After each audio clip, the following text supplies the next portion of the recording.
جو آج کل ماحول ہے فلسطین کے نام پر یہ اخوانی اور تحریکی تمام مسلمانوں کو الو بنا رہے ہیں، کرنا کچھ نہیں ہے، اس پر جو ہے تھوڑا بہت بولا تھا۔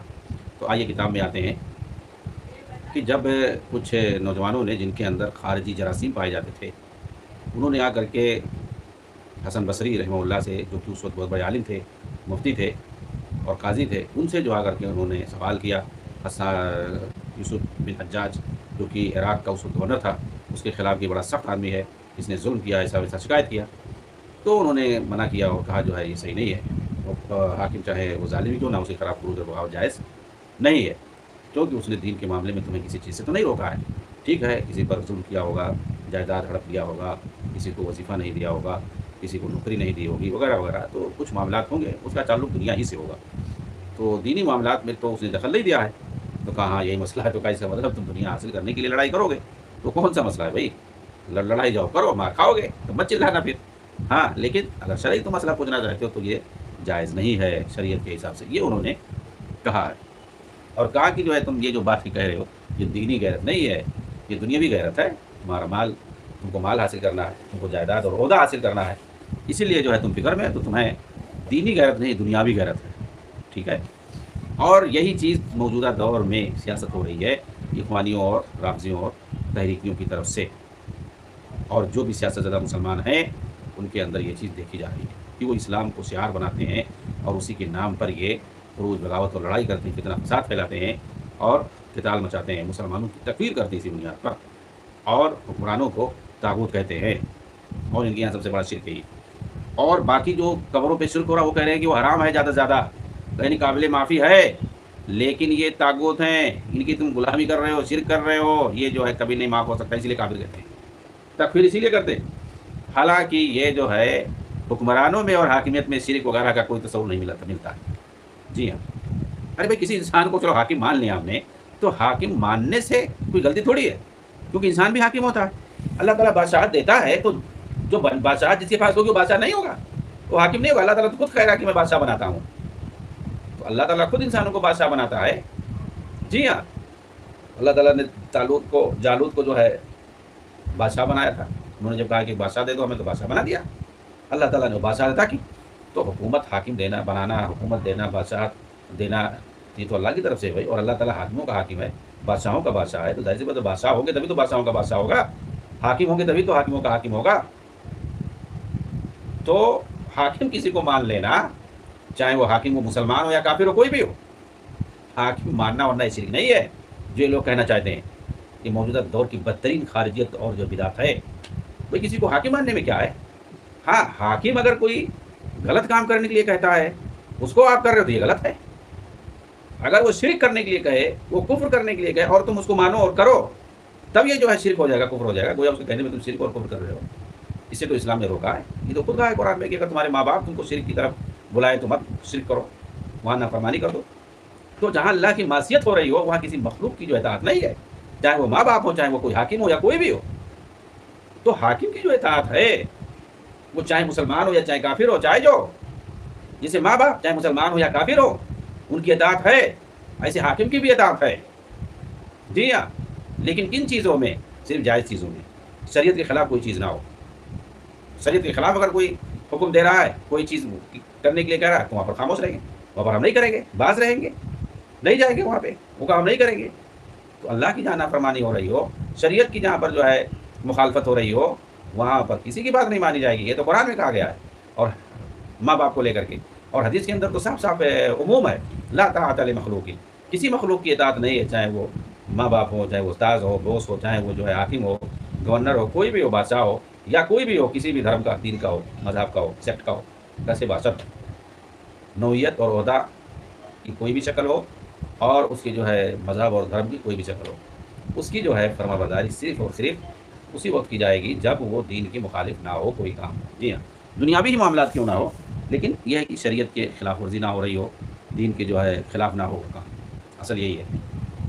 ہاں اگر دین کے خلاف ہے کوئی چیز، شریعت سے ٹکراتا ہے، یا اللہ کی نافرمانی ہو رہی ہے، رسول کی نافرمانی ہو رہی ہے، تو وہاں پر کہتے ہیں کہ بھائی یہ ہمارے دھرم میں نہیں ہے، ہمارے دین میں یہ نہیں، ہم نہیں مانتے ہیں۔ تو یہ حاکم ماننا کسی کو، یہ جو کوئی شرک نہیں ہے۔